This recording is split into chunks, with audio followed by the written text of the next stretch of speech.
Côte d'Ivoire.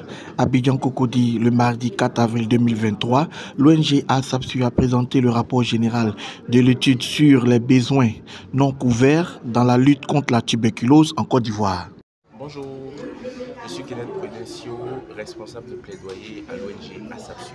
Nous sommes aujourd'hui à l'hôtel Palm Club d'Abidjan pour travailler et restituer et construire des recommandations sur une étude menée par ASAPSU sur les défis persistants qui empêchent aujourd'hui l'éradication de la tuberculose en Côte d'Ivoire. Avant de parler des résolutions, il est important de mentionner que pendant 3 décennies, ASAPSU s'est concentré sur l'offre de services sur le terrain. Aujourd'hui, ASAPSU oriente son travail vers le plaidoyer, tout en se basant notamment sur son expertise reconnue en termes d'offre de services, c'est-à-dire qu'on ajoute une nouvelle corde à notre arc. Pour ce faire, ASAPSU travaille pour influencer les politiques publiques afin d'améliorer un accès équitable à une santé de qualité à toutes les populations en Côte d'Ivoire et en Afrique. C'est dans ce cadre-là que nous avons identifié que la tuberculose est la maladie, parmi les 3 maladies financées par le Fonds mondial, la moins financée et la moins bien lotie en termes de financement, d'importance dans les différents agendas. Pour trouver des solutions à cette situation, nous avons mené une étude sur les défis persistants qui empêchent l'éradication de la tuberculose en Côte d'Ivoire. Et cette étude a été menée, les résultats montrent des vraies difficultés, des vraies lacunes aujourd'hui sur beaucoup d'aspects. Et les résolutions que nous avons aujourd'hui pour le gouvernement, ils sont très simples. C'est-à-dire que nous sommes dans un contexte très intéressant où nous avons le GC7 du Fonds mondial qui vient de se terminer avec la rédaction de la demande pays. Nous voulons que le gouvernement participe et augmente la part de son cofinancement dans la lutte contre la tuberculose. C'est-à-dire que le gouvernement doit apporter un cofinancement au Fonds mondial. Il faut que ce cofinancement soit augmenté et nous demandons un minimum de 2% d'augmentation au gouvernement par an pour que nous puissions atteindre l'objectif que nous avons qui est de mettre fin à la tuberculose d'ici 2035. Bonjour, je suis professeur Amalama Guédou Martin, anthropologue, enseignant-chef d'Université de Togo. Nous sommes dans le cadre de l'institution de travail de recherche que nous avons conduit sur le sourcement de la tuberculose en Côte d'Ivoire. Et ce travail de recherche a été commandité par l'ONG ASAPSU dans l'optique d'utiliser les résultats de cette étude pour mener un plaidoyer afin que les bailleurs de fonds et l'État de Côte d'Ivoire puissent être plus sensibles à plus de tuberculose comparativement au VIH et paludisme. Quel est l'état des lieux? L'état des lieux est que effectivement, depuis très longtemps, la tuberculose VIH et paludisme. Quel est l'état des lieux? L'état des lieux est que effectivement, depuis très longtemps, la tuberculose est sous-financée comparativement au VIH et au paludisme. Et sur tout le financement prochain, la tuberculose n'a que 8% de fonds alloués contre 53% pour le paludisme et environ 30-36% pour le VIH.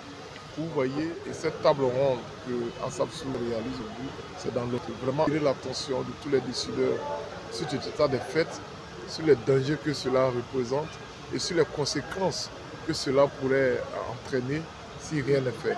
Et c'est pour ça que ASAPSU mène ce combat pour pouvoir avoir suffisamment d'oreilles attentives à ces cris afin que les bailleurs et les acteurs puissent être plus sensibles à octroyer beaucoup plus de financement pour la tuberculose. Honorable Kwaku Kouadio, député à l'Assemblée nationale de Côte d'Ivoire, membre de la commission socio-culturelle, l'affaire culturelle et sociale, je veux dire. Je voudrais ici dire que je suis très ravi, content de voir cette étude qui a été menée afin de pouvoir lever un point de voile sur les problèmes réels qui se posent au financement de la tuberculose. Alors, ce que j'ai pu retenir, c'est qu'effectivement, il y a des défis à relever. Quand on nous dit par exemple qu'il y a 14 000 personnes qui sont tuberculeuses et qui sont non dépistées, sont de la nature.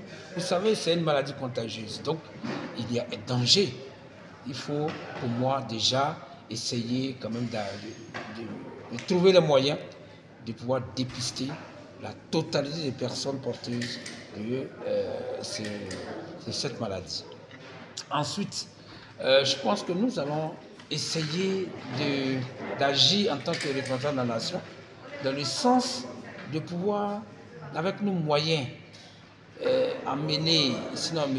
Amelaman et d'autres personnes qui sont spécialistes, à venir à l'Assemblée nationale, des fois la représentation nationale, pour exposer, pour qu'on ait toute l'Assemblée nationale qui soit impliquée afin que cette question puisse trouver une solution. Je disais tantôt que permettez que nous témoignions notre gratitude à ASAPSU, qui est initiateur de cette étude, qui en tout cas transmet en tout cas de façon fidèle toutes nos préoccupations en termes de lutte contre la tuberculose.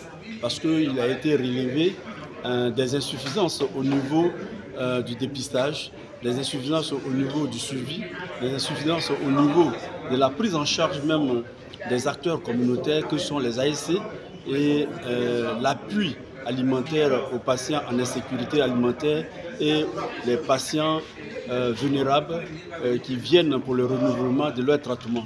En tout cas, toutes ces préoccupations, nous les avons vraiment exprimées et il les a traduites de façon fidèle. Nous disons vraiment merci au professeur Amalaman qui véritablement nous donne des données factuelles pour pouvoir mener réellement notre plaidoyer là où il faut.